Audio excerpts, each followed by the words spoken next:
যে আশঙ্কা করছিলাম, যে ভয়টা আমি পেয়েছিলাম, সেটাই হয়েছে। গতকাল একটা পোস্ট দিয়েছিলাম না আমি ফেসবুকে, যে প্রয়োজনে অপ্রয়োজনে 10 মাসে 11 বার বিদেশ সফর, জাপান, চায়না, কাতার, আরও কত কত দেশে গেছে, নাম আপনারা বলতে পারবেন না, আপনারা তো ভাই বাংলাদেশে থাকেন না। আমরা তো খবর ঠিকই পেয়েছি উনি 10 মাসে 11 বার বিদেশে সফরে গিয়েছেন। তো আপনারা বাংলাদেশের নাগরিক হিসেবে, আপনাদের দেশের প্রধান উপদেষ্টা, প্রধানমন্ত্রী সমপর্যায়ের, তো উনি এত দেশ বিদেশে যেতেছে, আপনারা বলতে পারবেন এই 11টা দেশের নাম কি?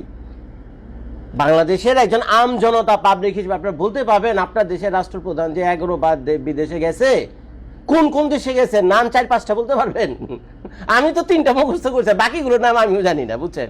খালি চায়না, জাপানেরটা মনে আছে, চায়নাটা মনে আছে, কাতারেরটা মনে আছে, আর এই এখন গেছিল লন্ডনে, বুঝছেন, এইটা মনে আছে, বাকিগুলো মনে নেই। তো যাই হোক, আমাদের ডক্টর ইউনূস সাহেব দিন দিন যতই যাইতেছে, বুঝছেন, দিন দিন যতই যাচ্ছে, আমি কিন্তু ডক্টর ইউনূসের একজন ভক্ত, বুঝছেন, ডক্টর ইউনূসের একজন ভক্ত ছিলাম গত কয়েক মাস আগে। তো এখন ইন্টারন্যাশনাল প্লেয়ার দিয়ে তো তাকে আমি পছন্দ করতাম, তার শিক্ষা দীক্ষা, জ্ঞান বুদ্ধি, বিদেশি লোকদের সাথে উঠা বসা, বুঝছেন, সাদা চামড়ার লোকদের সাথে উঠা বসা। তো তখন এটা দেখলে বাংলাদেশের মানুষ কিন্তু সাদা চামড়ার ইংলিশ, এই দুইটার প্রতি কিন্তু অত্যন্ত দুর্বল। বাংলাদেশের মানুষ সাদা চামড়ার ইংলিশ দেখলে অত্যন্ত দুর্বল। সাদা চামড়া দেখলেই তারা মনে করে মানে ভালো মানুষ, পরহেজগারী মানুষ, গুণী মানুষ, বুঝছেন, মানে শিক্ষিত মানুষ, ওই লেভেলের মানুষ। আর ইংলিশে যা লাগবে সবই তাদের কাছে সত্য মানুষ। আমাদের পিনাকদা বলে না যে ইংলিশে যেহেতু লিখছে, ইংরেজিতে যেহেতু লিখছে, ঠিকই লিখছে। এর জন্য পিনাকদা কিন্তু এমনি করে আপনাদেরকে বলে। কিন্তু ভাই কি ভাবলাম আর কি হইল, গত 9 মাসে বাংলাদেশের যে অবস্থা, আজকে লজ্জা হয় নিজের কাছে নিজে, যখন দেখি অনেকে টকশো করে না টিভিতে টকশো করার সময় যখন বলে যে গত 9 মাসে বা 10 মাসে ইউনূস ভালো কিছু করছে, ইউনূস সরকার যে ভালো কিছু করছে, দু একটা উদাহরণ দেয়। উত্তর ভাই দিতে পারে না, কেউ দিতে পারে না। ইউনূস সরকারের নিজেদের লোকরা দিতে পারে না। কিছু চাপাবাজি কথাবার্তা বলে, যেগুলো ভাই পাবলিক আজকাল চালাক হয়ে গেছে। ওই বোধাই নাই 10 বছর আগের যে বাংলাদেশি পাবলিক ছিল, বুঝছেন, 10 বছর পরে 2025 সালের এই ইন্টারনেটের, ইউটিউব, ফেসবুকের আমলে, জামানায় পাবলিকের ওই বোধাই নাই, বুঝছেন, সবই বুঝে, কম বেশি সবই বুঝে। তো এইগুলোর আর বোধাই বানানো যাইতেছে না, বুঝছেন, নানানভাবে। যেমন দেখেন, এই ডক্টর মোহাম্মদ ইউনূসের বিদেশের এই সফরগুলোকে জায়েজ করানোর জন্য নানানভাবে আমাদের সাথে মিথ্যাচার করা হয়েছে, বুঝছেন, নানানভাবে আমাদের সাথে মিথ্যাচার, ছলচাতুরি, ভুয়া বক্কর ইনফরমেশন দিয়ে ফেসবুক, ইউটিউবে সয়লা। কী হলো, জাপান গেছে, জাপান বলে বাংলাদেশের জন্য হাসপাতাল করে দেবে। আবার বলে চীনে গেছে, চীনে বলে বাংলাদেশের জন্য হাসপাতাল করে দেবে। এখন বলতেছি তুরস্ক গেছে, তুরস্ক বলে বাংলাদেশের জন্য হাসপাতাল করে দেবে। কি রে ভাই, দেখি সবাই ঠেকা পড়ছে, খামাখাই কেউ চাই না হাসপাতাল করে দিব। ভাই যখন হাসপাতাল ওই তুরস্ক এসে বাংলাদেশে করবে 1000 শয্যা বিশিষ্ট, যখন চায়না বাংলাদেশে এসে হাসপাতাল করবে 1000 শয্যা বিশিষ্ট, তারপর এসে কয়ে এগুলির নামে কোনো খবর নাই, হাসপাতাল নামে খবর নাই, কে কইছে, কারে কইছে, কোন জায়গায় আলোচনা হয়েছে, সত্য মিথ্যা কোনো যাচাই বাছাই কিছু নাই। একে দেদারছে এগুলো ফেসবুক, ইউটিউবে সমানে চলতেছে, মিথ্যাচারে ভাই ভরা, মিথ্যাচারে ভরা। একটা জলজন্ত মিথ্যার উদাহরণ আমি আপনাদেরকে দিই, কষ্ট লাগে ভাই। আমি কিন্তু ইউনূস সাহেবের একজন ভক্ত, এখন ভক্ত হয়েছে দেখে তার সমালোচনা করতে পারবো না, তার দুই একটা ভালো মন্দ বলতে পারো না, এটা তো ভাই হইতে পারে না। কল্লাটা তো বেঁচে দেয়নি, এই যে কল্লাটা দেখতেছেন না, কল্লা তো আর বেঁচে দেয়নি, ঘাড়ে তো কল্লাটা এখনো আছে। আমি তো ইউনূস সাহেবের খাইও না, ইউনূস সাহেবের পড়িও না। হ্যাঁ, ইউনূস সাহেবের ভক্ত যেমন অনেকে আছেন ইউটিউব, ফেসবুকে আমার ভিডিও দেখেন, আপনারা আমার ভক্ত, কি আপনারা মাঝে মাঝে খারাপ কিছু বলে বকেন না, প্রতিবাদ করেন না? এটি তো হওয়া উচিত, এটি তো পার্সোনালিটি, ভালোকে ভালো বলবেন, মন্দকে মন্দ বলবেন। তো আমি এই ভিডিওটা করছি ইউনূস সাহেবের একজন ভক্ত হিসেবেই করতেছি, কিন্তু তার ভালো মন্দের সমালোচনা করার অধিকার পুরোই আমার আছে। তো দিন দিন যতই যেতেছি ইউনূস সাহেবের কাণ্ড কীর্তি দেখে আমি সত্যি অবাক হইতেছি। তো গতকাল যখন আমি পোস্টটা দিলাম ফেসবুকে যে 10 মাসে 11 বার সফর, কি প্রয়োজন ছিল এরকম একটা ভুকানাঙ্গা দেশের, এরকম একটা ভুকানাঙ্গা কাঙ্গাল দেশের রাষ্ট্রপ্রধান হিসেবে কি প্রয়োজন ছিল এগুলো? আরে মিয়া, আপনি তো চামড়ায় নিয়ন্ত্রণ করতে পারেন না। বাংলাদেশে হাজার হাজার সমস্যার ভিতরে একদম লেটেস্ট একটা প্রবলেম ছিল চামড়া, গরুর চামড়া। মিয়া এইটা তো প্রবলেম সলভ করতে পারেন। সে এসে জাতির উদ্দেশ্যে ভাষণে বললো চামড়াটা আমরা হ্যান্ড করছি, ত্যান করছি, ন্যায্য মজুরি পেব, বিনামূল্যে লবণ দিচ্ছি, হ্যান্ড করছি, ত্যান করছি। ঈদের দিন গেল, ঈদের পরের দিন গেল, ঈদের তারপরের দিনে গেল, ঈদের 3 দিনের মাথায় কি হলো, হাজারে হাজারে চামড়া পানিতে ফেলে দেওয়া হইলো। বাংলাদেশের পানি এখন বিষাক্ত পানি, নদী নালার পানি। আমরা কিভাবে প্রকাশ্যে দিনে দুপুরে ভিডিও কইরা তারপরে চামড়া পানিতে ফেলাইতেছে, বুলডেজার দিয়ে ঠেলা ঠেলা রাস্তা থেকে চামড়া সরাইতেছে। অথচ চামড়া কত কত মূল্যবান একটা জিনিস। এই যে পায়ের জুতাটা পরে রয়েছে, আমি হেউ চামড়া দিয়ে তৈরি, চামড়ার যে কদর। আবার শুনতেছি পাশাপাশি সরকার বলে পাকিস্তান থেকে চামড়া আনবো। মাথায় কিছু ঢুকে না ভাই, কি হইতেছে এগুলি? সরকার পাকিস্তান থেকে চামড়া আনবে। আরে বেটা আনবেন তো ভালো কথা, আনবে। আরে নিজের দেশে যে চামড়া, এত বড় একটা সুযোগ তৈরি হয় কুরবানি ঈদের সময়, হাজার হাজার চামড়া, এইগুলোর তো কাজে লাগা, তারপরে তো আনিস গিয়া ইসে থেকে, পাকিস্তান থেকে। এখন এগুলি বলতে গেলে আপনি যদি বলেন আমি ফেসিবাদ, এটা ভাই ফেসিবাদের কি দেখলেন ভাই? আপনার ঘরে যদি কল্লা থাকে, বুঝছেন, ভালো মন্দ বোঝার ক্ষমতা তো আপনার আছে। আপনার দেশে চামড়া নষ্ট হয়ে যায়, আপনি বলতেছেন কি আপনি পাকিস্তান থেকে চামড়া আনবেন। আচ্ছা, তো যাই হোক, এই চামড়া গেল, এই চাপাবাজি শেষ, কোনো কাম কাজ কিছু আরে। প্রধান উপদেষ্টা নিজের মুখে কথা, বিনামূল্যে লবণ দিব, ন্যায্য মূল্য ধারণ করুন, সবে একেবারে খাপা খাপ, বুঝছেন, চামড়া সংগ্রহ কইরা চামড়া একেবারে টেনেতে নিয়ে যাবো, সরকার সব রকম ব্যবস্থা কইরা উল্টা ভালাইছে, হে বলছে। পরে গিয়ে দেখা গেল কি, চামড়া ব্যবসায়ীরা যারা নাকি ওই যে খুচরা পর্যায়ে বাড়ি কিনে চামড়া কিনে নিয়েছে, সরকারের এই লোভে পইরা, সরকার বলছে ন্যায্য দাম দিবে, ন্যায্য দামও ঠিক করে দিয়েছিল। পরে গিয়া রাস্তার মোড়ে খাড়া রয়েছে, এই চিটাগাঙের ট্যানারি মোড়ে, এই মোড়ে সেই মোড়ে বিভিন্ন জায়গায় গিয়ে খাড়া রয়েছে, চামড়া কিনতে আর কি হয় না, বুঝছেন। পরে ব্যাটারা চামড়া রাস্তায় ফালাতে হয়ে গেছে, এইটা দেখে আমার মাথা এমনি গরম হয়ে গেছে। তো যাই হোক, যে সরকার চামড়া নিয়ন্ত্রণ করতে পারেনি, তো হ্যাঁ আর কি করতে পারবো। তো যাই হোক, বহুত হতাশ, হাজার সমস্যার ভিতরে এইটা একটা। আর তো সারাদিন বলতে গেলে মনে 24 ঘন্টায় ওয়াজ শেষ হবে না আমার। তো এখন তারপরে গেল কি, উনি লন্ডনে যাওয়ার আগে আমি কিন্তু তাকে পোস্ট দিলাম, কি রে ভাই, কি প্রয়োজন ছিল লন্ডনে, কি এত ইম্পর্টেন্ট জিনিস, কি করতে চাইতেছেন? বাংলাদেশের পত্র পত্রিকা ওগুলো তো শালা আরেক কি একটা মুখটা খারাপ হয়। বাংলাদেশের পত্র পত্রিকা হলো বাংলাদেশে যে সরকার থাকে, বুঝছেন, সেই সরকারের গুণগান গাওয়া, হারমোনিয়াম দিয়ে তার গুণগান গাওয়াই হলো বাংলাদেশের পত্র পত্রিকাগুলোর কাজ। দেখছেন তো, সে লন্ডনে যাওয়ার আগে 3 দিন 4 দিন আগে থাকতে লন্ডনে গিয়ে এইটা ফালাই দিব, লন্ডনে গিয়ে বাংলাদেশের পাচারকৃত অর্থ 10,000 কোটি টাকা না কত হাজার কোটি টাকা কিনে ফিরে আনবো, লন্ডনের প্রাইম মিনিস্টারের সাথে গিয়ে বিশেষ বৈঠক করবে, ট্যানকো ছিঁড়া ফেলাই, বাড়ি ভান্ডা ফেলাই। তখন আমি সন্দেহ করছিলাম, বুঝছেন, এর আগের যে ঘটনাগুলো জাপানে, চায়না, কাতারে গিয়ে যেগুলো কাহিনীগুলো ঘটাইছে, বুঝছেন, তো এই থেকে আমি অনুমান করছিলাম যে এটা হলো পুরা চাপাবাজ, বুঝছেন, পুরা চাপাবাজি।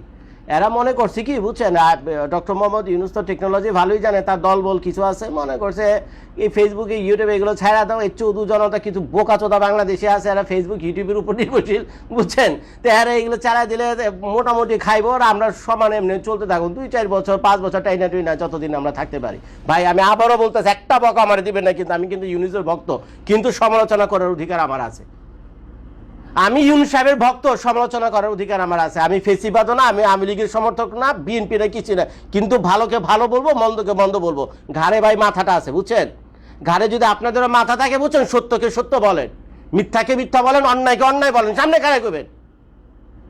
তো এখন সে গেছে আকাম করার লেগে লন্ডনে, যা ভাবছিলাম তাই হয়েছে।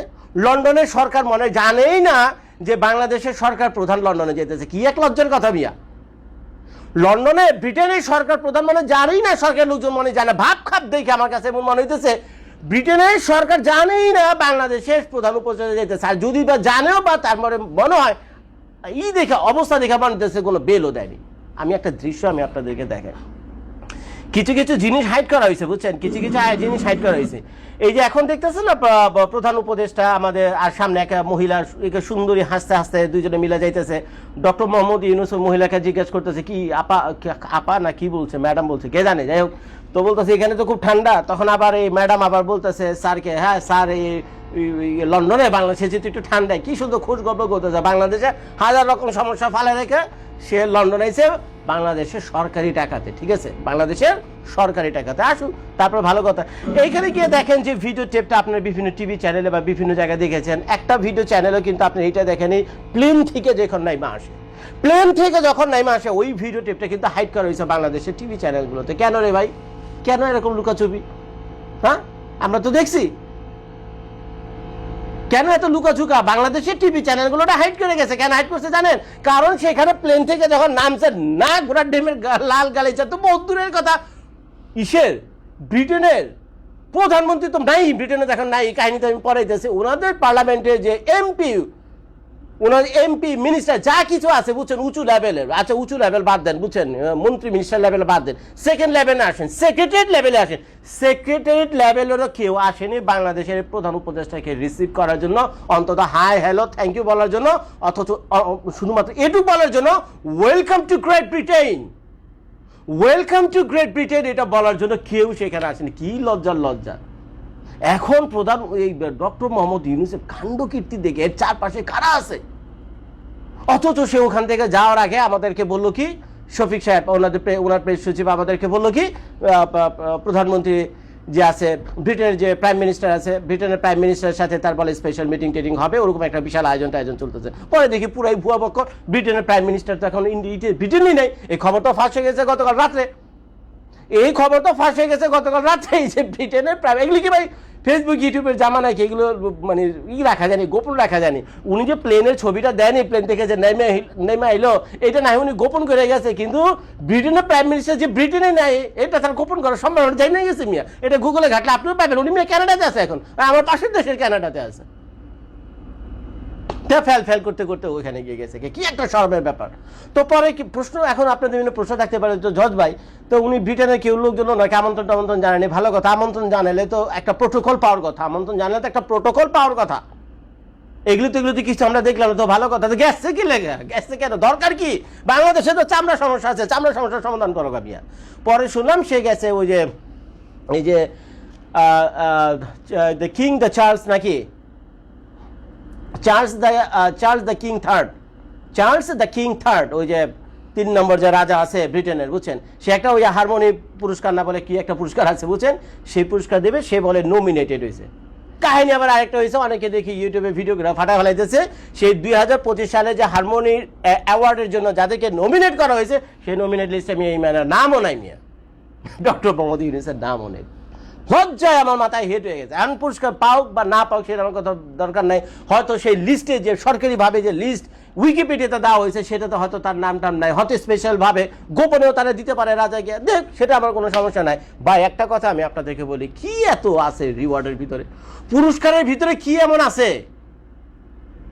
আরে ভাই, আমাদের আব্রাহাম লিঙ্কন সারা পৃথিবীর 10 জন প্রেসিডেন্টের ভিতরে একজন, সারা পৃথিবীর 10 জন প্রেসিডেন্টের ভিতরে একজন হলো আব্রাহাম লিঙ্কন মিয়া। রাস্তায় বসে মেয়ে জুতা সেলাইতো, কত কষ্ট করে পড়াশোনা করে উনি ওকালতি করছে, উকিল হয়েছে, উকিল টুকিল হয়ে কেমনে পলিটিক্স আইসা বাংলাদেশ আমেরিকার প্রেসিডেন্ট পর্যন্ত হয়ে গেছে।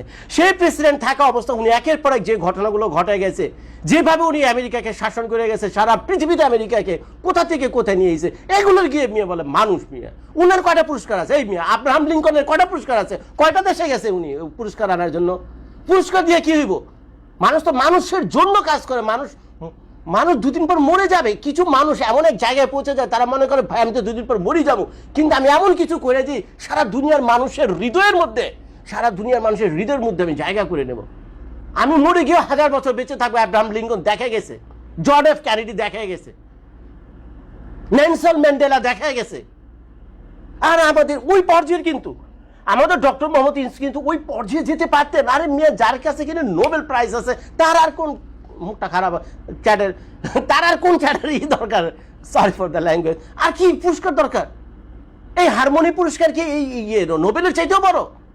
একটা উদাহরণ আমি দিই মিয়া, আমি তো আমেরিকা থাকি, আমি তো আমেরিকার সিটিজেন, আমেরিকার পাসপোর্ট আমার আছে। আমি কি লাইনে গিয়ে খারাপও ওই ভারতের সিটিজেনের জন্য? আমি কি লাইনে গিয়ে খারাপও পাকিস্তানের সিটিজেনের জন্য? আমি কি এখন লাইনে গিয়ে খারাপও আরেক দেশের সিটিজেনের জন্য? হয় না এটা, কারণ সবচেয়ে বড় পুরস্কার তো অলরেডি আমরা আছে। কি আছে এত পুরস্কারের ভিতরে? পরে শুনলাম এই খবর টবর নাই, ব্রিটেনের লোকজন জানেও না, সরকার মনে জানে কি না আল্লাহ জানে, ঢ্যাং ঢ্যাং গেড়ে গিয়ে ওখানে হাজির হয়েছে, শুনতেছে হারমোনি প্রাইজ নেবেন, তো যান হারমোনি প্রাইজ দেন। কিন্তু উনি তো ভাই মানুষের প্রথম 2-4 সপ্তাহ, প্রথম 2-1 মাসে যেভাবে মানুষের হৃদয়ে স্থান করে নিয়েছিল আমাদের প্রধান উপদেষ্টা, তার যে গুণগান যেগুলো আমরা শুনতাম, নোবেল প্রাইজ, এই প্রাইজ সেই প্রাইজ, ওগুলি করেই তো আপনাদের একটা মাইন্ডসেট হয়ে গেছে। এই লোক মনে হয় খুবই ভালো লোক।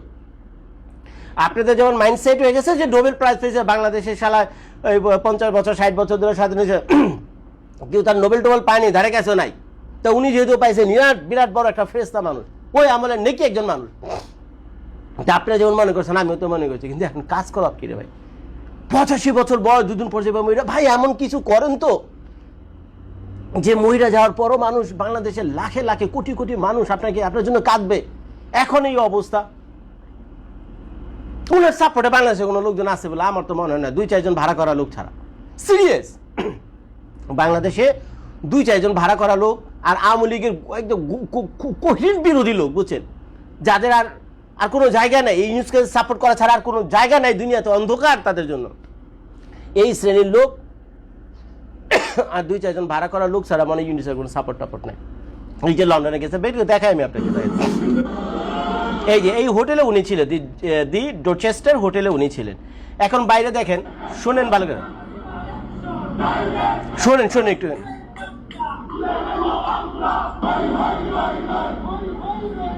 কি বলতেছে জানেন? ইউনুসের চামড়া তুলে নিব আমরা, হই হই রই রই, ইউনুস চোরা গেল কই।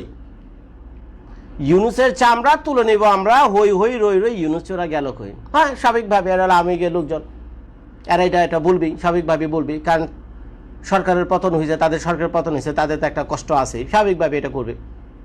কিন্তু তার সমর্থক সাপোর্টার এরা কোথায়? আজকে যদি মানুষের হৃদয়ে জয় করে নিত, খোদ লন্ডনে 10 লাখ থেকে 20 লাখ বাংলাদেশি আছে, খোদ লন্ডনে 10 লাখ থেকে 20 লাখ বাংলাদেশি আছে। এখন মনে করেন এই 10 লাখ 20 লাখ বাংলাদেশের ভিতরে সবাইকে আওয়ামী লীগ করে? উত্তর হলো না। কিন্তু আওয়ামী লীগ করুক বা নাই করুক, সবাই তো বাংলাদেশ নামক দেশটাকে তো ভালোবাসে রে ভাই। আজকে যদি উনি ভালো কোনো কাজ করতো, নেক কোনো কাজ করতো, সত্যি মানুষের হৃদয়ে জয় করে নিত, আজকে এই যে দেখতেছেন কয়জন আমেরিকার লোকজন এখানে আছে, 100 200 500 হবে কিনা সন্দেহ, 500 হবে কিনা সন্দেহ। আরে ভাই 5000 10,000 ওনার সমর্থক যারা কিনা কোনো দল ফল কিচ্ছু করে না, কিন্তু বাংলাদেশকে ভালোবাসে, ওনার সমর্থকটা এটা তো ভিড় হয়ে যেত, এখানে ভিড় হয়ে যেত। আজকে কেউ আসে না কেন ওনার জন্য রাস্তায়? কেউ আসে না ওনার জন্য রাস্তায়। কার্যকলাপ, কাণ্ড কীর্তি, আকাম কুকাম, আউল ফাউল জিনিসপত্র দেখা, চাপাবাজি দেখা। সেদিন জাতির উদ্দেশ্যে ভাষণে বলতেছে ওনার এই যে আইন শৃঙ্খলার ব্যর্থতা, হ্যান ব্যর্থতা, ত্যান ব্যর্থতা ইত্যাদি ইত্যাদি, না পূর্বে সরকার দেয়। আরে ভাই এটা তো বলে পলিটিক্যাল গভর্নমেন্ট যারা আছে এরা তো বলে। আওয়ামী লীগ এলে কয় ওই বিএনপির সমস্যা, এগুলো বিএনপি এগুলো ঝামেলা করে গেছে, বিএনপি এলাকা ওই আওয়ামী লীগের সমস্যা, এগুলো আওয়ামী লীগ এগুলি ঝামেলা তৈরি করেছে। ভাই আমরা এগুলো কিছু যাই না, এগুলো ভাই চাপাবাজি কথাবার্তা। আরেকটা প্রশ্নের উত্তর আমি দিয়েই দিই। উনি গেছে লন্ডনে পাচারকৃত অর্থ ফেরত আনার জন্য, তাই না? হাজার হাজার কোটি টাকা ফেরত। আরে ভাই দেশ থেকে, আপনার দেশের থেকে অন্য দেশে টাকা পাচার হয়ে যায়, আপনি হে নিয়ন্ত্রণ করতে পারেন না। বাংলাদেশের সব ডিপার্টমেন্ট আপনার নিয়ন্ত্রণে, আপনি হে নিয়ন্ত্রণ করতে পারেন না। বাংলাদেশ থেকে বিদেশে টাকা পাচার হয়ে যায়, নিয়ন্ত্রণ করতে পারেন না। আপনি বিদেশে পাচার হয়ে গেছে, ব্রিটিশ গভর্নমেন্টে গিয়ে আপনি হাতে পায়ে ধরবেন সেই টাকা বাংলাদেশে ফেরত আনার জন্য। ছাপা বাজারে জায়গা পান না। আরে ভাই আন্তর্জাতিক আইন কানুন বলে তো কিছু আছে, এর জন্য আপনাকে নিজে গেছে তো হয় কেন? এই জন্য তো কোর্ট কাছারি আছে, লিগেল প্রসিজার আছে, এগুলো করবেন আপনি। কথায় কথায় খালি বিদেশ ভ্রমণ, কথায় কথায় খালি, এগুলো কোনো কামে, এই তো আমাদের হে কোনো কথা। তো গেছে, আমার মনে হয় লন্ডনে কিভাবে যে হেনস্থাটা হয়েছে, যে লজ্জা আর যে অবস্থা আমি দেখলাম, ওনার যদি মান সম্মান থেকে থাকে বুঝছেন, দ্বিতীয়বার অন্য কোনো দেশে যাওয়ার আগে মনে 10 বার ভাববে। কারণ বাংলাদেশে এত হাজার হাজার সমস্যা ধরে কি এর মিয়া তো বিদেশে দৌড়াদৌড়ি। ওনার তো উচিত ছিল সবকিছু বন্ধ করে, চামড়া যে উনি যে চাপাবাজি করছিল এসে যে চামড়া হেই করবে সেই করবে, যে চামড়া যে কি ট্র্যাজেডি হয়ে গেছে জাতির উদ্দেশ্যে, এসে তো এটার উত্তর দেওয়া উচিত ছিল। উনি তো মিয়া পাটপার পলিটিশিয়ানদের মতো উনি হয়ে গেছে, খেলে চাপাবাজি কথাবার্তা বলে, কোনো কিছুতে কোনো কিছু হইলে আর কোনো উত্তর ফুত্তর কিছু নাই, কোনো অ্যান্সার ট্যান্সার দেয়, কোনো অ্যান্সার ট্যান্সার দেয় না, কিছু করে না। তার থেকে উত্তর দেওয়া উচিত ছিল। তো যাই হোক ভাই, এইগুলো ভাই ঘটনা, বেশি কিছু বললাম বাংলাদেশে যা বন্ধ হয়ে যাবে। ভিডিওটা শেষ করার আগে আরেকবার বলি, আমি ভাই ডক্টর ইউনূসের একজন অন্ধভক্ত, আগেও ছিলাম, এখনো বর্তমানে আছি। আমি একজন ভক্ত হচ্ছি তো কি হয়েছে, আমি তো ইউনূস সাহেবের খাই না, পড়িও না। প্রতিবাদ করার অধিকার আমার আছে। অন্যায় দেখলে আমি অন্যায় বলবো, খারাপ কাজ যদি দেখি, কোনো কিছু খারাপ কোনো কিছু আমাদের চোখে আসে, আমি একজন জনতা হিসেবে, সাধারণ মানুষ হিসেবে আমি ভিডিও করে গেলাম, বুঝছেন। বাকিটা কমেন্ট করবেন আপনারা। কিন্তু তারপরে বলবো, দিন শেষে আমি বেচারাকে ভালোবাসি। এখন যে অবস্থা দেখতেছি, এখন যে অবস্থা দেখে, এখনো যদি মোহাম্মদ ইউনূস যদি নিজেকে সংশোধন না করে, তার আশেপাশে যেসব লোকজন আছে এগুলো ঠিকঠাক না করে, কি আর বলুন, কি যে অবস্থা হইব। সত্যি ওনার একজন খুব একটা বড় ধরনের ট্র্যাজেডির মাধ্যমে ওনার বিদায় হবে, বুঝছেন। বড় একটা ট্র্যাজেডির মাধ্যমে ওনার বিদায় হবে, আমরা সেগুলো চাই না।